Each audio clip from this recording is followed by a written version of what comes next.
प्रधानमंत्री नरेंद्र मोदी यांनी काही मिनिटांपूर्वी जे भाषण त्या ठिकाणी केलं होतं त्याच्या अनुषंगानं INS विक्रांत म्हणजे विशेष, विशिष्ट, विराट आणि विहंगम अशा प्रकारची ही INS विक्रांत आहे आणि ही इंडियन नेव्हल शिप विक्रांत आता अधिकृतरित्या भारतीय नौदलामध्ये सामील झालेली आहे। मुळात जर आपण पाहिलं तर सामरिकदृष्ट्या त्याचबरोबर आर्थिकदृष्ट्या या INS विक्रांतची निर्मिती संपूर्णपणे भारतामध्ये होणं ही अत्यंत महत्वाची बाब आहे।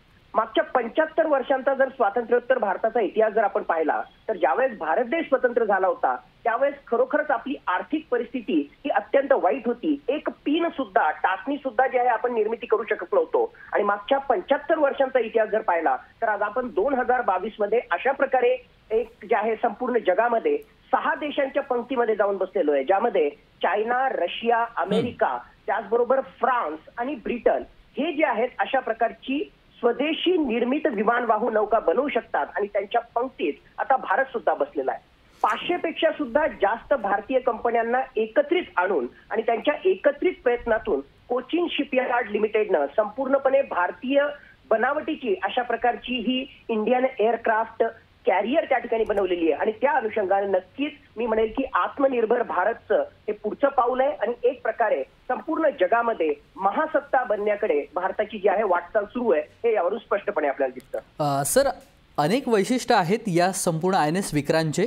20 लढाऊ विमानं आणि 10 हेलिकॉप्टर्ससाठी व्यवस्था देखील करण्यात आलेली आहे आणि तुम्ही म्हटल्याप्रमाणे 5 देशांच्या यादीमध्ये आपलं नाव घेतलं जाणार आहे। एकीकडे चीनच्या कुरापती, पाकिस्तानच्या कुरापती सुरू आहेत आणि त्यामध्ये हा ऐतिहासिक पाऊल भारतानं आज टाकलेला आहे।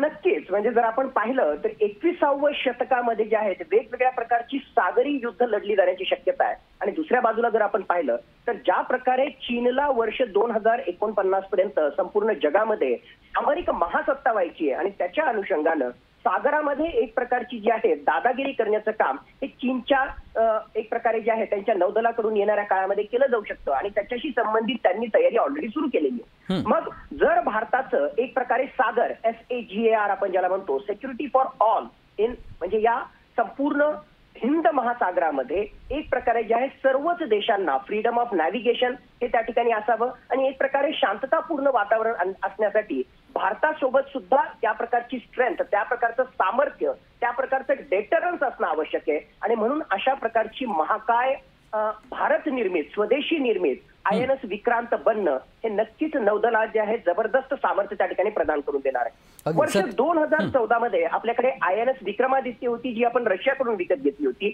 आणि आता संपूर्ण भारतीय बनावटीची अशा प्रकारची ही INS विक्रांत आलेली आहे आणि भविष्यामध्ये जर भारत सरकारनं तशा प्रकारचा निर्णय घेतला तर तिसरी सुद्धा एक प्रकारे जे आहे इंडिजिनियसली डेव्हलप म्हणजे स्वदेशी निर्मित अशा प्रकारची एअरक्राफ्ट कॅरियर आपण बनवू शकतो आणि याच्या माध्यमातून संपूर्ण जगाला आमच्या शक्तीचं प्रदर्शन आम्ही करू शकतो आणि त्याच्या अनुषंगानं कुठल्याही परिस्थितीमध्ये आमच्या दुश्मनानं आमच्या विरुद्ध वाकडी नजर जर त्याला करायची असेल तर त्याला 10 अगोदर विचार करावा लागेल कारण आमचं सामर्थ्य हे अशा प्रकारे हे संपूर्ण जगाला आम्ही दाखवलेलं आहे। सर, ह्या सगळ्याबरोबर प्रत्येक मराठी माणसासाठी अभिमानाची गोष्ट आहे ती म्हणजे भारतीय नौदलाचं नवं चिन्ह आहे। त्या चिन्हाची प्रेरणा शिवरायांची राजमुद्रा आहे। हे अगदी त्या चिन्हावरून ठळक जे चिन्ह आहे ते या राजमुद्रेपासून तयार केलेलं आहे। नक्कीच प्रत्येक महाराष्ट्रीयन व्यक्तीला, प्रत्येक मराठी माणसाला अभिमान वाटावं अशा प्रकारची याची घटना आहे कारण मागच्या कित्येक शतकांपासून जर आपण पाहिलं तर छत्रपती शिवाजी महाराजांचं जे विजनरी लिडरशिप आहे, त्यांचं जे नेतृत्व आहे त्यावेळेस कोणीही विचार केला नव्हता। इतकी दूरदृष्टी ठेवून छत्रपती शिवरायांनी तसा विचार केला आणि आरमाराची स्थापना त्या ठिकाणी केली आणि एक प्रकारे जे आहे इंग्रजांविरुद्ध नौदलाची सुद्धा निर्मिती करण्यामध्ये ते विजन छत्रपती शिवाजी महाराजांनी ठेवलं होतं आणि त्याच छत्रपती शिवाजी महाराजांच्या विजनचं त्यांच्या जे आहे नेतृत्वाची आठवण ठेवून आज ही जी INS विक्रांतची जी निर्मिती झालेली आहे आणि त्याच्या सोबतीलाच आमच्या नौदलाशी संबंधित जे एक प्रकारचे जे आहे इनसाइन आहे, थोडक्यात त्याच्याशी संबंधित जे निशाण आहे त्या निशाणामध्ये जे आहे आपली जी प्रतिकृती छत्रपती शिवाजी महाराजांची त्याच्याशी संबंधित जी प्रतिकृती होती त्याचंच स्वरूप आपल्याला नौदलाच्या निशाणीमध्ये त्या ठिकाणी दिसतंय आणि नक्कीच प्रत्येक भारतीयासाठी, प्रत्येक मराठी व्यक्तीसाठी हा अभिमानाचा क्षण आहे आणि कुठेतरी छत्रपती शिवाजी महाराज हे कसे दूरदृष्टी नेते होते, कशा प्रकारे जे आहे सागराचं सुरक्षेच्या दृष्टिकोनातून सुद्धा महत्व होतं हे पुन्हा एकदा जे आहे या गोष्टीवरून सिद्ध झालेलं आहे। सर, यावरून आता भारताच्या युद्ध ताफ्यामध्ये समावेश केल्यानं इंडो पॅसिफिक क्षेत्रामध्ये शांतता आणि स्थिरता राखण्यास मदत होईल? नक्कीच. म्हणजे शांतता स्थापन करण्यासाठी एक सगळ्यात महत्वाची गरज असते की तुमच्याकडे ज्यावेळेस सामर्थ्य असेल त्याच वेळेस जो आहे तुमचा प्रतिस्पर्धी किंवा तुमचा दुश्मन जो आहे तो कुठली स्ट्रॅटेजी अडॉप्ट करायची त्याविषयी तो निर्णय घेते. म्हणजे जर एखादं राष्ट्र वीक असेल तर नक्कीच त्याच्या विरुद्ध जे आहे हल्ला करण्यासाठी दुश्मन राष्ट्र हे पुढे धजावेत. पण ज्यावेळेस एवढी महाकाय अशा प्रकारची विराट INS विक्रांत जी भारतामध्ये तयार झालेली आहे आणि त्याच्यासोबत असणाऱ्या ज्या बाकी इतर युद्ध नौका आहेत त्याच्या अनुषंगानं भारताच्या नौदलाचं सामर्थ्य एवढ्या मोठ्या प्रमाणावर निर्माण झाल्यानंतर मग ते चीन सारखं राष्ट्र असो, पाकिस्तान सारखं राष्ट्र असो किंवा इतर राष्ट्र सुद्धा भारताला जे आहे हलक्यामध्ये नक्कीच त्या ठिकाणी घेणार नाही. आणि 21व्या शतकाची जी आव्हानं आहेत, सामरिकदृष्ट्या जी आव्हानं आहेत, त्या सामरिकदृष्ट्या आव्हानांना पेलण्यासाठी नक्कीच स्वदेशी निर्मित INS विक्रांत ही अत्यंत महत्वाची भूमिका बजावणार आहे. पण इथेच थांबून आपल्याला चालणार नाही. खरं पाहिलं तर सामरिक दृष्टिकोनातून आपल्याला आणखीन एका स्वदेशी निर्मित अशाच प्रकारच्या एअरक्राफ्ट कॅरियरची गरज आहे.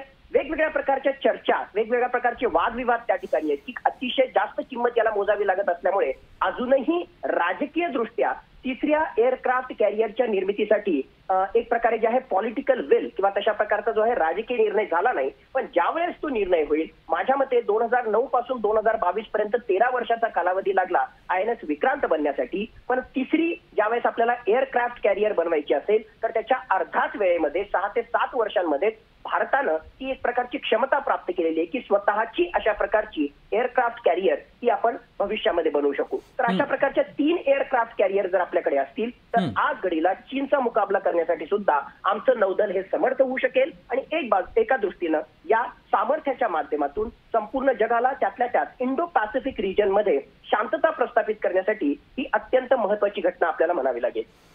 अगदी सर, आजचा दिवस अतिशय ऐतिहासिक आहे. आणि यासोबतच अजून एक प्रश्न सर आहे, 40,000 टन विमानवाहू युद्धनौका तयार करण्याची क्षमता असलेल्या जागतिक 6 निवडक देशांच्या पंक्तीमध्ये भारत सामील झालेला आहे. यामध्ये अमेरिका, रशिया, चीन, फ्रान्स आणि इंग्लंड. आणि आता एक विकसितच्या दृष्टीनं आपण हा पाऊल टाकलेला आहे आणि त्याचा पहिला पाऊल हा INS विक्रांतच्या अंगानं हा आपण पाऊल टाकलेला आहे. सतीश सर.